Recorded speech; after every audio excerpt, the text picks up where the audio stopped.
Welcome to the Marketing Boost Solutions Podcast. Join host Marco Torres, along with expert guests, as they deliver incredible, proven solutions to your marketing challenges in each power-packed episode. Ladies and gentlemen, buckle up for a masterclass in sales and marketing and leadership like no other.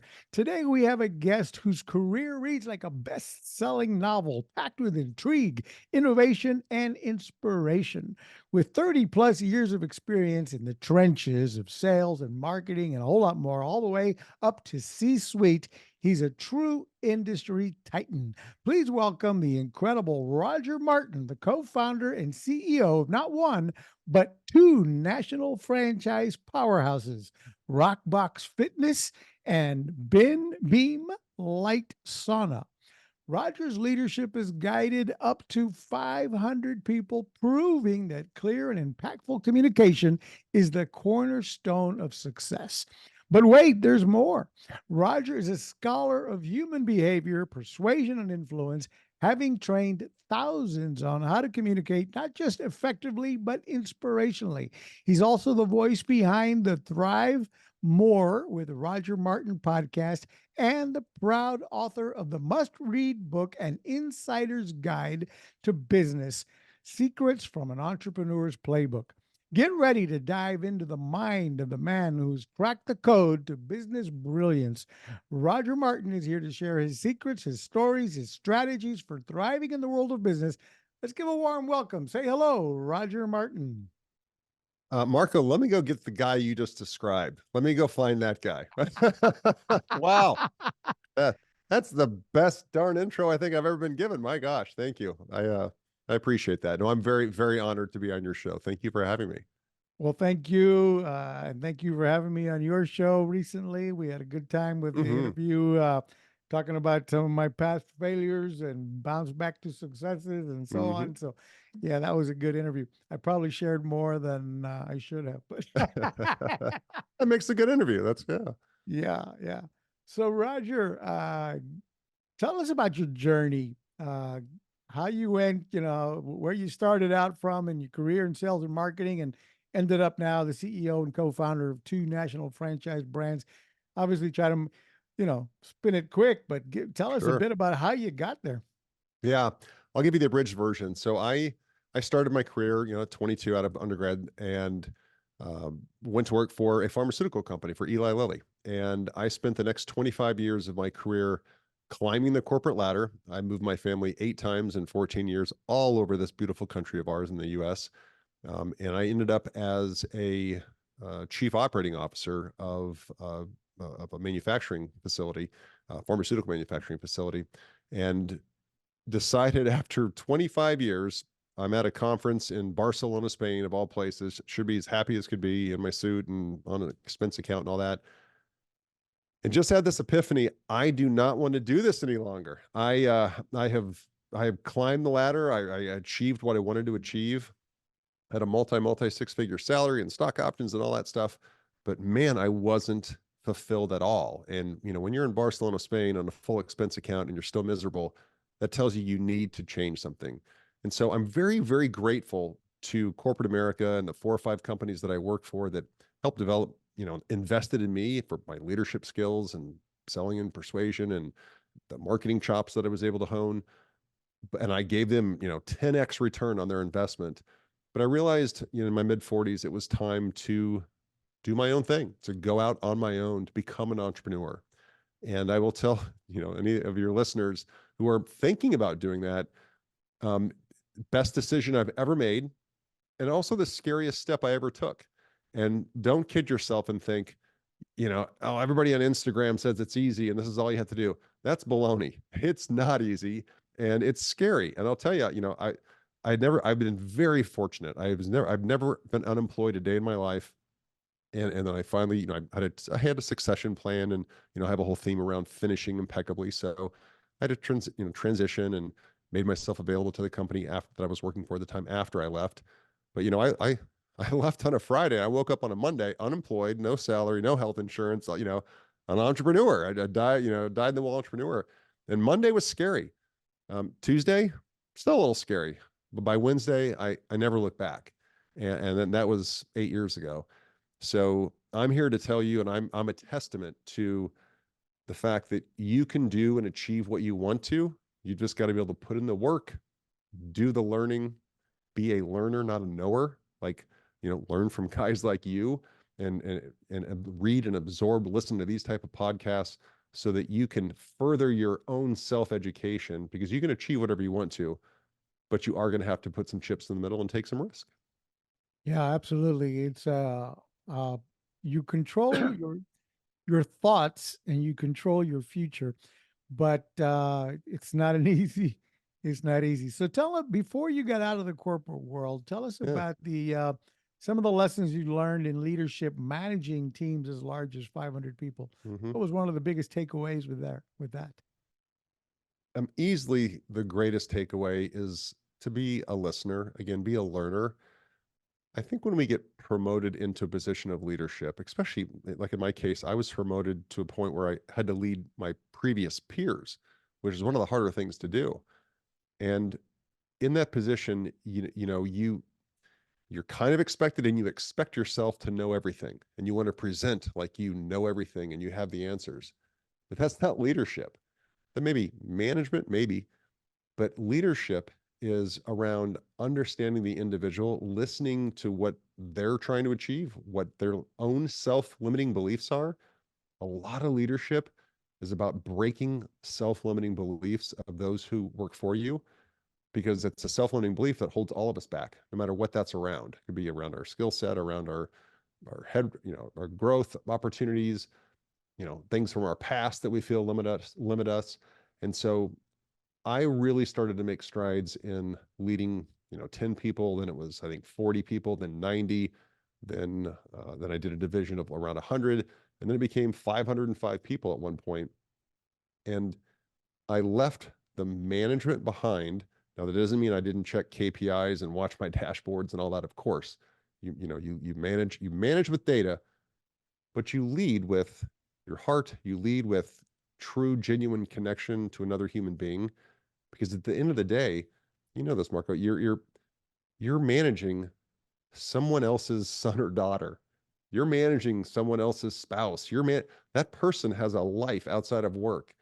And when you start to see the person as a whole person, and that doesn't mean that you need to get super personal and ask, inappropriate questions, or you keep it focused professionally. But when I started to understand, wow, I'm managing every time this guy asked somebody out in high school and got turned down, right? That's part of his personality. Or I'm managing this woman whose mom was hypercritical of her, and you manage all of that. And so all of those personalities that you've got to juggle, so to speak, and how they got where they're at. Yeah. And how they got where they're at. And your job's not to, as leaders, not to fix them.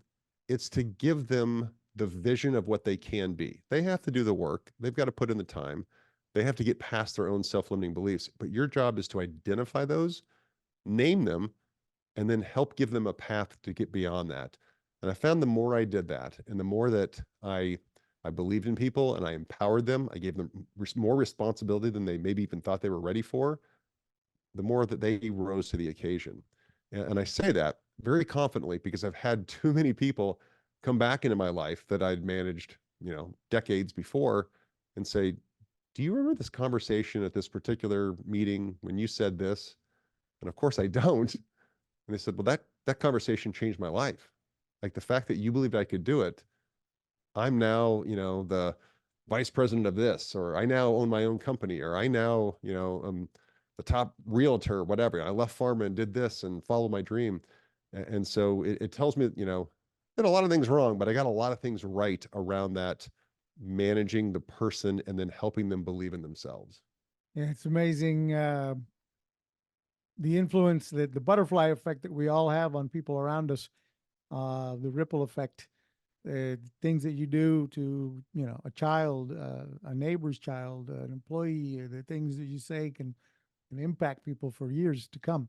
So let's move to the next step. You got into tell us about the franchise successes. I mean, okay, I've run a lot of businesses and I've, built, sold, moved stuff, but one of my early ons. I was in the restaurant business, and I originally had the dream of franchising them around the country.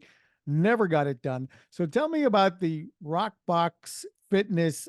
How did you come up with that idea? How did you end up getting it to where I saw it on your website? We'll go there in a minute. But you have franchises all over the country. How many outlets are there now? And what inspired you? Where did that idea come from? Yeah, yeah. Thank you for asking. Very proud of this brand.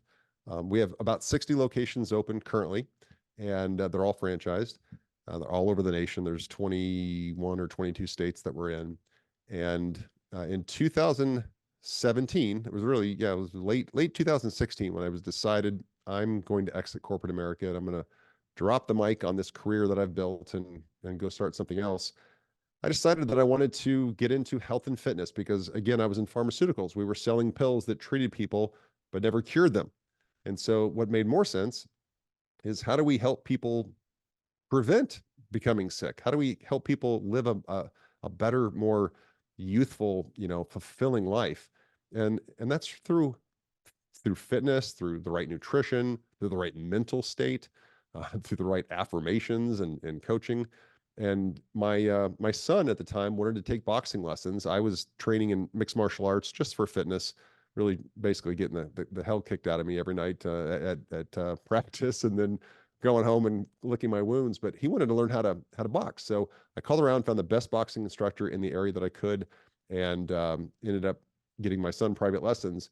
Well, after a while, I started talking with this gentleman, and he wanted to franchise. And so I wanted to get into the fitness space. I didn't want to do it and play small. I only wanted to do this if, this was going to be a large venture and we could play, for keeps. And so after about 4 or 5 months, we put together a business deal. And when you know, and this guy is a hard worker, can see around, he has good vision. He's a visionary around, what the brand could be and become. I had the marketing chops. I had the corporate polish to kind of put it together. And I was able to bring the capital that was needed to franchise. Franchising is very expensive. It's a very expensive proposition. Lots of legal bills and marketing bills and consultant fees and all that stuff. And so we ended up putting this concept together. He had 2 boxing for fitness studios. When I say boxing for fitness, nobody gets punched in the face. There's no sparring. It's for fitness. And it's boxing, kickboxing, and then functional training. So you're pushing, pulling, lifting weights to build lean muscle after you burn a lot of fat doing the boxing. But it was called something else, and it didn't have the real wrapper around it that it needed. I'm a huge fan of live music. Like I just got back from Europe and I saw AC/DC, the reunion tour over there, and I instantly flashed back to being 16 years old when I was there with 100,000 of my new Italian best friends when I was in Italy and saw them live. It was amazing. But, there's that feeling in live music when you're at a concert, when it's just about to pop off, that the headlining band is about to take the stage, the lights go down, the music starts to come up, and you just get those butterflies, like, here it goes. And I wanted to recreate that feeling in an exercise environment so that people didn't have to go work out. They got to go work out, because the number one problem that we sought out to fix was boredom. People don't quit a gym and say, I'm going to leave RockBox and I'm going to go join XYZ gym. No, they leave RockBox and they go home and watch Netflix, right? They just quit on their whole fitness journey. And so our job was, how do we create this experiential product, this member experience that is so much fun, exciting? It's not easy. It's a heck of a workout, but it's also tailored to every individual. You go as hard as you can go, and we meet the members of the clients where they're at. We begin with them on wherever they're at on their journey. But I wanted everyone to have that feeling that when the lights go down, because we have color adaptive lighting, it's almost like a nightclub feel in our studios, and but no barbell and no hangover, and you feel a lot better the next day. But that feeling, so that every time it was fun, it was a community experience. You have high fives and fist bumps, and the instructor is on a mic, and it's almost like the lead singer calling the combos, and the music is set to the workout, all curated playlists. And so we did that back in 2017. I built the flagship studio, And then we started franchising at the very end of 17 or beginning of 18, and then just started awarding franchises, to the right franchisees who shared the vision. And it's grown ever since. I'd love to say it's just been, a steady climb the whole way, but with entrepreneur, with ups and downs and sideways and everything you can imagine. COVID happened to happen in the middle of that. That wasn't a whole lot of fun with a group fitness concept, but we got all of our studios through that. Not a single permanent closure, caused by COVID. So very, very proud of that. Wow.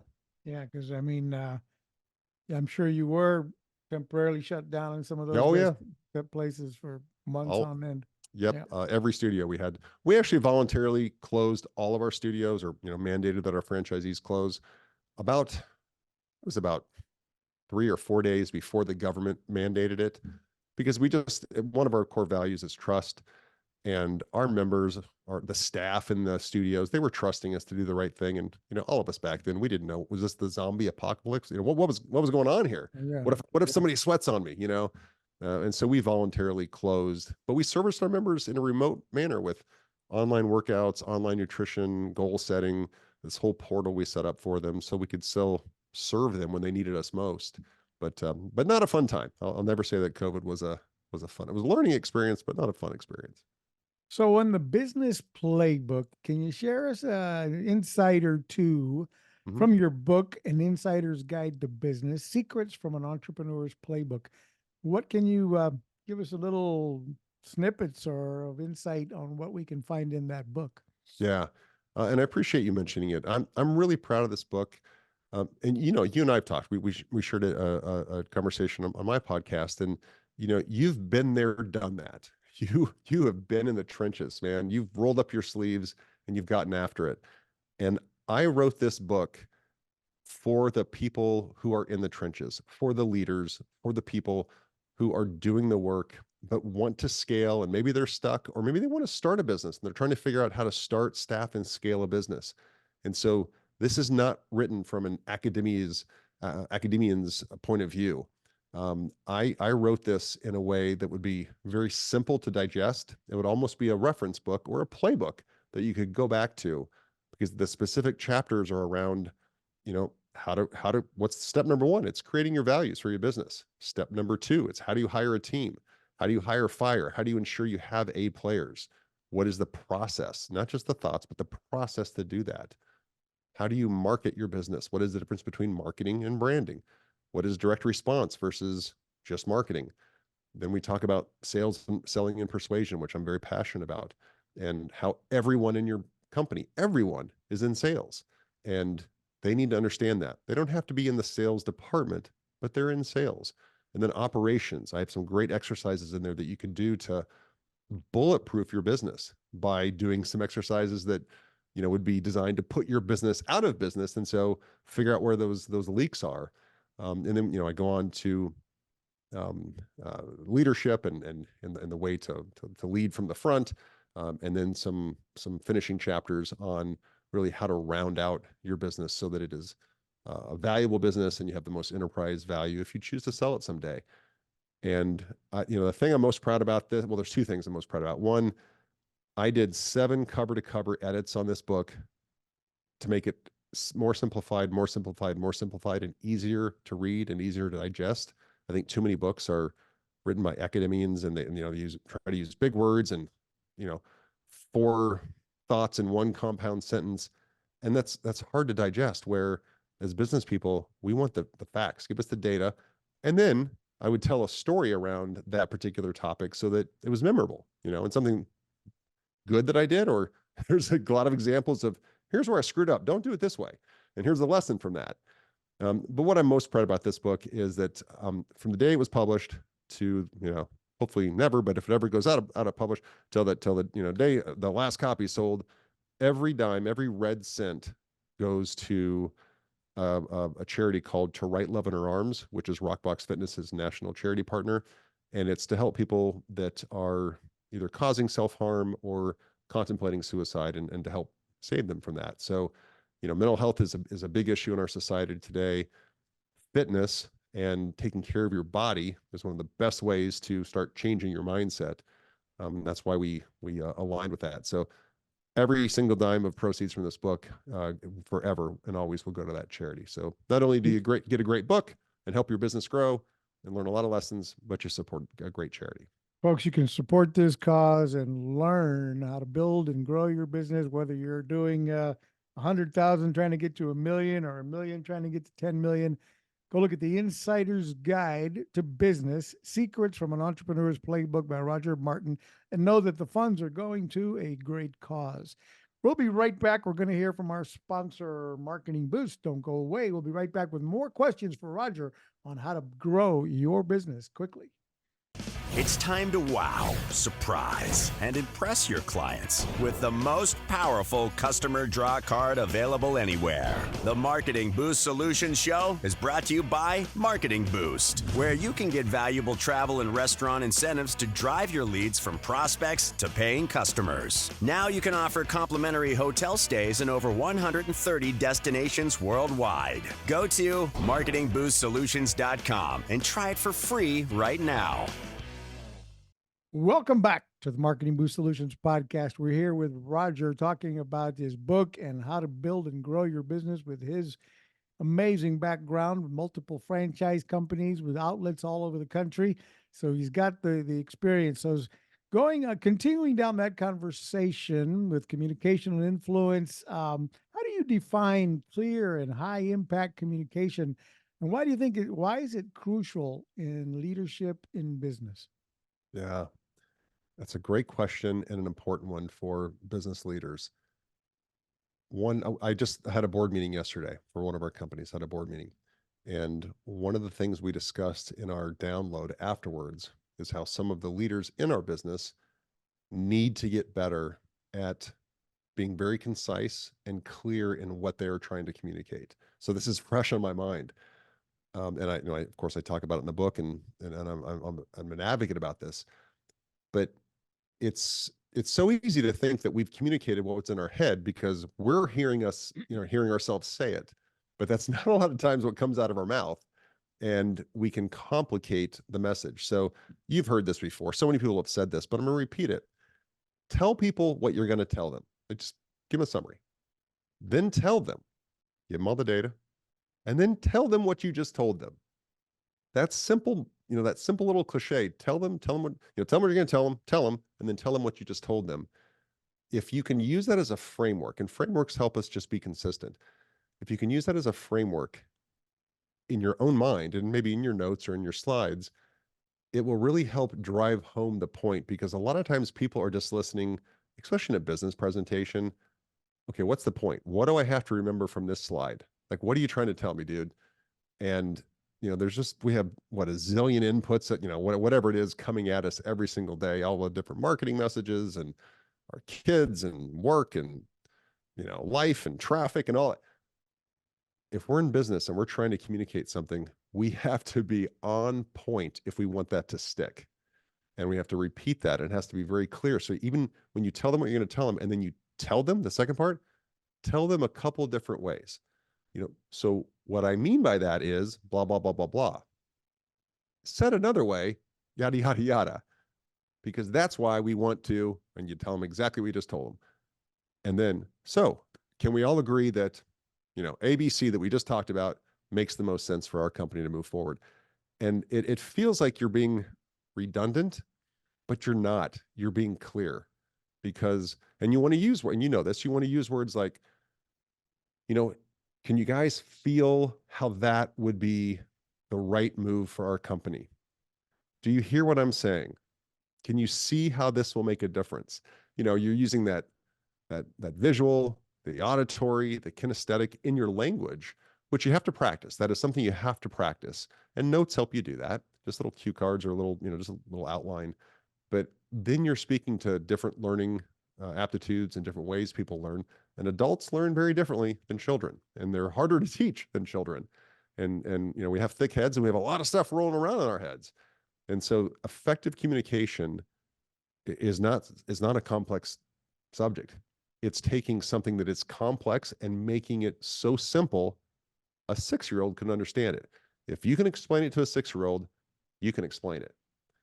if So you that can, kind of goes on to my next yeah, question a little please. bit here with Yeah. human behavior and your study of human behavior and persuasion and influence. Um, how is that approached, or how do you approach that into the business and leadership environment? Yeah. I have spent a lot of time, probably too much money, and just a lot of effort in really understanding human behavior, buying behavior, consumer behavior, the psychology of pricing, because it all goes together. And I mean, I started that journey. If I really go back to, I really started that journey, well, in two ways. I started that journey at 18 by somebody recommending that I read How to Win Friends and Influence People by Dale Carnegie. One of the Bibles of influence and human behavior. But honestly, if I go back further, 4, 5, 6 years old, I grew up in a middle class family. Says everyone, but I really did, and I had a pretty, what's the best word? A pretty dynamic and unpredictable father. And so, and there was no substance abuse or anything. He grew up with a lot of anger and brought that into his adulthood and brought that in as a parent. He's almost 80 and he's chilled out a lot. So, hats off to my dad. I love him. He's still alive. But growing up, very volatile. And so I would come into the house and I had to read the room, right? Like I had to read who am I dealing with tonight? And, and it's amazing how a 6-year-old can get pretty good at reading a room. And then it's amazing how effective that skill set becomes later in life in business and in relationships. And so, again, another thing that maybe was a challenge younger, but I'm grateful for today. So the And lesson there is yeah, great. yeah. Then I feel better about how I brought up my kids now. So I might have Love it. Love it. I might have taught them a thing or two without trying. I love it. Doing Thank that, you. Thank you for that. I feel doing the better. Lord's work. I love it. I love it. Oh, Roger, shoot. moving on, moving on to training techniques. Yeah. What are some of the most effective techniques that people can take away? And I imagine it's in your book as well, but with training people to inspire others and create effective communication. Yep. So communication, and let's break it down. Let's get a little more specific, like persuasion influence. People always think, oh, there's born salespeople. I really don't believe that. I think there's people that have an aptitude to learn faster on a certain skill set, but there's no born salesperson. That is a learned skill set.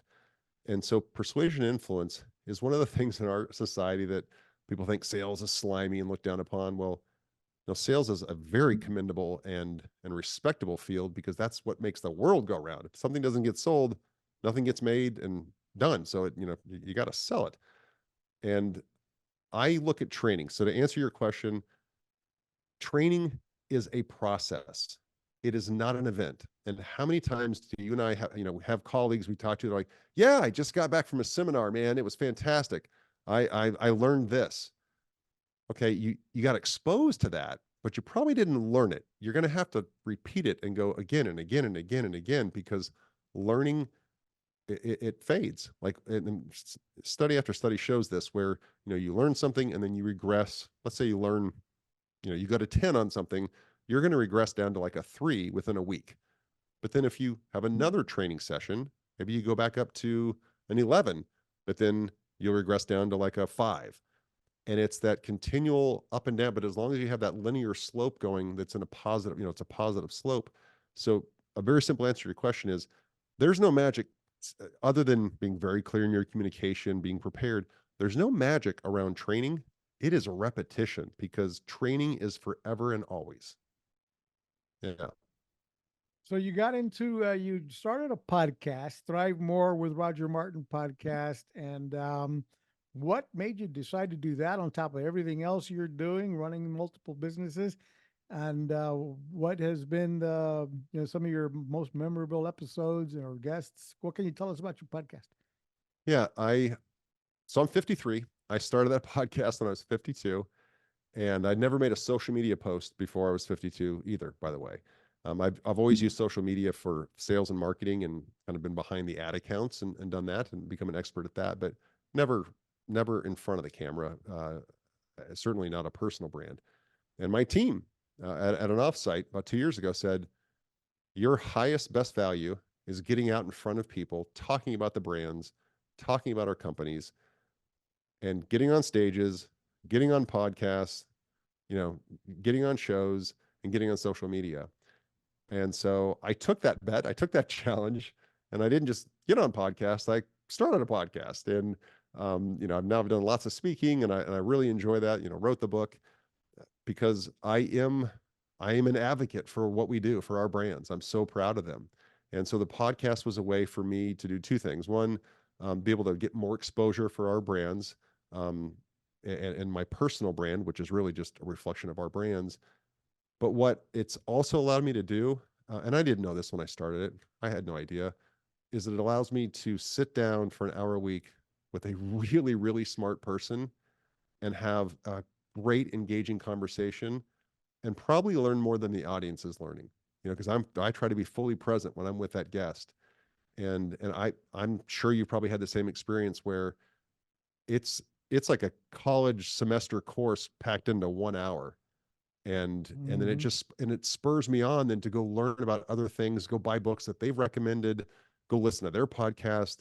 I was very fortunate. I had Chris Voss, who's, famous FBI negotiator, on, and just that hour with him made me go buy 3 other books that he had talked about that he'd been reading, and just do more in-depth, a deeper dive into the art of negotiation and into, the real science behind persuasion and influence. And it's, there's no manipulation in that. There's zero manipulation in great persuasion and influence. It's listening and understanding and acknowledging and getting people into a comfortable place. And, so that was an amazing, amazing episode. But I really, truly, I've enjoyed almost every single episode, because even when I'll have a guest that I'm thinking, I'm not sure how this one's going to go, you probably have seen this too, where these gems come out of it.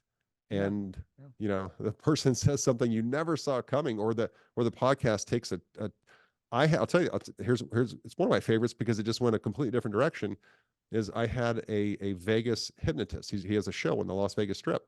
And I thought we were going to talk about the show business and what's it like to have the economics behind a show, which is 90% of the show was about mental health, addiction, the demons we all have. And this guy was just an open book and talked about, I'd read his book too, and he was really open in that. He lost his mother and a girlfriend to suicide, and just some crazy things that's happened to him. But he's turned it into a positive message and to help others. But I had no idea that was where the podcast was going to go. I thought we were going to talk about the business of Vegas and, and Right. hypnotism. And so I'm beyond grateful that I'm late to the party, but I'm glad I got to the party, because it's fun for me to just like doing this with you. Folks, we're going to take a break. We're going to come back in just a moment and ask Roger about his future goals, what's next for his podcast and his businesses, and a few rapid fire questions. Don't go away. We'll be right back.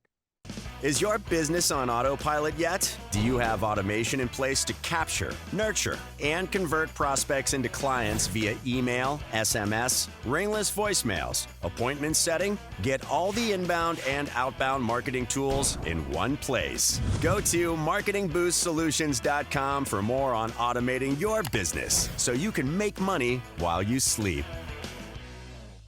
Welcome back. You just heard from Automation Booster.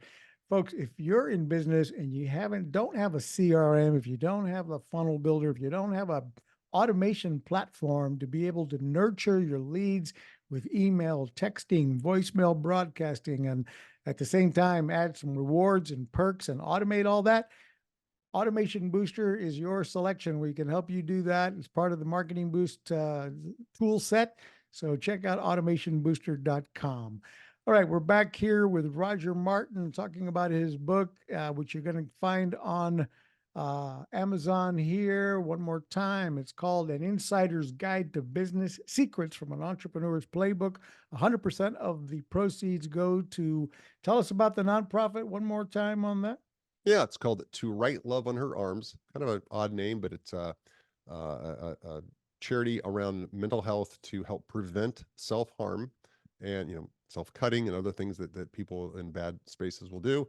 And of course, to prevent suicide. Wow. So tell me about what's next for you? What's some of your future goals with your businesses, the franchises, and your podcast? Yeah. I'm 53, I think I said that earlier, and I feel like I'm just getting warmed up. If you would ask me that 10 years ago, I would have probably told you I would have wanted to start winding it down by now. But man, um, the more I get exposed to people like you and successful people, and surround myself with more successful people, and start going to masterminds and be around, the more I want to do. And the brands will continue to grow. Both of them are growing. One of Beam Light Sauna is growing like a rocket ship because it's the right brand in the right place, the right time. And RockBox is doing very, very well. The podcast, we continue to grow the audience. I continue to love doing that. I'm doing it in a very organic fashion, so I don't think I want to change that now. If I had to tell you what I'm going to be doing, and I'm in this year-long executive development program. I paid more than I paid for my undergrad for this 1-year program. And, it's a lot about self-discovery, and it's about a 10-year journey. And it's hard for me to see out 10 years. I wish I were the guy that, you know what, I'm going to do this, and this, and this is by the day I'm going to do it. I've kind of taken those shackles off, and I'm letting life, I have goals, and, I have financial goals and everything, but I'm kind of letting life unfold for me, not to me, but for me. And I'm really looking at it as a gift. But whether it's a crazy, challenging day or, a beautiful, wonderful day, they're both gifts. And so where am I in 10 years? I don't know. If you know, you tell me, because I don't know. But I'm really looking forward to the journey. That's where I'm at in my life. It's the journey now, way more than the destination. Well, that's cool. I'm 63 and like you, still at it and don't see myself slowing down. So what would we do? What would we do if we slowed down or stopped? I mean, come on. Exactly. So here comes some rapid fire questions for you. Hopefully make a little fun twist out of it. What's your favorite book, besides your own, of course, that business book rather, that has helped you, and why? It's actually a fiction book, but I'm gonna still say it's a business book. It's Atlas Shrugged by Ayn Rand. And this Russian immigrant in the 1950s literally foretold the future that's happening 70 years later. Atlas Shrugged, the best book I've ever, and I've recommended to everybody, best book I've ever read in my entire life. Wow. Yeah. Atlas Shrugged. Ayn Rand. That's the author? Or that's the Yeah, Atlas Shrugged is the name of the book, and Ayn Rand, and I think it's AYN RAND. Cool. We'll Yeah. go look that up. That's interesting. Thank you. Tell us really quick about your typical morning routine. What's that look like to be a successful person like you? Again, I know I'm supposed to get up and do a cold plunge, a 40-minute workout, then a sauna, and all. Like, I get it. I wake up, I say my silent gratitude. I then I don't check any of the phone or anything yet. I get up, shower. I always usually have like oatmeal or something. I try to eat something very healthy for breakfast. I then check this is something I talk about in the book. I check my bank balances for all of my different operating accounts and all my businesses every single morning. I'm never going to be the founder that wakes up and the CFO says, we're not going to make payroll on Friday. That will never happen to me, because I check those every single morning. And then I get out the door to work. I'm more of an evening workout guy and all that stuff, but I do wake up. I lay there for a second. I create gratitude in my life. I think it's a very important practice. And then I shower, brush my teeth, and get out the door, man. I agree. I've read about these people. Oh, you got to get up and work out first thing in the morning, and get up before everybody else at 5 a.m. And I'm like, man, what's that? I don't need my mornings to start with that much work. so I'm not one of those early morning get to it at 100 miles an hour deal. I move into it slowly after a cup of coffee. Yeah, get the caffeine to level up. Yeah. After my gratitude and my reading a little for 30, 45 minutes and so on. So best advice. What's the best piece of advice you've ever received? Can you think of it? I was pretty proud of myself and pretty cocky in my 20s and in my late 20s, and I was already leading people by then. I had my direct supervisor, who was a director. I was a manager at the time. She came up to me after a meeting, and she said, and beautiful Southern woman, soft voice, and she said, "Roger, you can prove your point without proving somebody wrong," and then just walked away. And that hit me so hard. And I remember just standing there. I remember this is 25 years ago. I remember just standing there like, oh my God, she's right. Like in these meetings, it was just as important for me to prove you wrong as it was to make my point. And I learned in a millisecond, and I matured out of that no, I can allow somebody to save face and say, well, I see your point. And I can see how you arrived at that. Here's the data I have. Let's compare, and do it in just a more humane, professional way. So just know that. And not come across as the a-hole. Yeah. You summed it up very well. Very well. Wow. Yeah, that's good advice. Who's been your biggest influence in your career? It's changed. It was Jack Welch in my 20s. Probably you remember that. He was like the end all be all back in the 80s and 90s. I have to say that because I'm in the fitness business, Alex Hormozi has been a great inspiration. I used to be on Zoom calls with him in the gym launch days of his, because I was part of that program. I'm a huge Elon Musk fan. I love that he stands for what he stands for and doesn't take no for an answer. So it kind of depends on the decade of my life. Kind of depends on where I'm at in my life. Well, good answers there. Appreciate it. So, folks, if you've liked the content we brought you today, we want to, make sure you please subscribe, share this with anybody that you think any other entrepreneur that might benefit from what we're talking about here. And again, so don't forget to subscribe, like, and if you got comments or questions, down in the notes below is everything. There's in the notes below, you can find links to Roger's book, Roger's websites here, and any other specific way, Roger, folks can get a hold of you that you might want to mention. Yeah, if they want to follow me or be part of the journey, my social media handles are at Real Roger Martin. So it's just at Real Roger Martin, ROGER. So that's Instagram or Facebook or LinkedIn, wherever. Okay. Yep. All right, great. Well, those links, we'll put them all in the notes below, so you can reach out to Thrive More Brands, and you can go find him on YouTube and everywhere else here to follow his podcast as well. So one more time, your podcast is called Thrive More with Roger Martin? Correct. Yes. Very good. Well, again, folks, thank you for your attention. Thank you for participating, listening to the Marketing Boost Solutions podcast. If you want to know about Marketing Boost, there should be a link right here to watch a video about what we provide you with a free 1-hour coaching call on how you can use rewards, perks, and Marketing Boost incentives to grow your business by 5 and 10-fold. So click there, watch that video, book that link, or go visit marketingboostsolutions.com. Thank you, Roger, very much for your time. And folks, we'll see you on the next episode of the Marketing Boost Solutions podcast. Thanks for listening to another episode of Marketing Boost Solutions Podcast with your hosts, Captain Marco Torres. Now it's on you. Take the next step now. Go to marketingboostsolutions.com for more on how you can wow, delight, and surprise your clients with the most amazing draw card on the planet. So stay thirsty, my friends. Stay thirsty for knowledge. See you next time.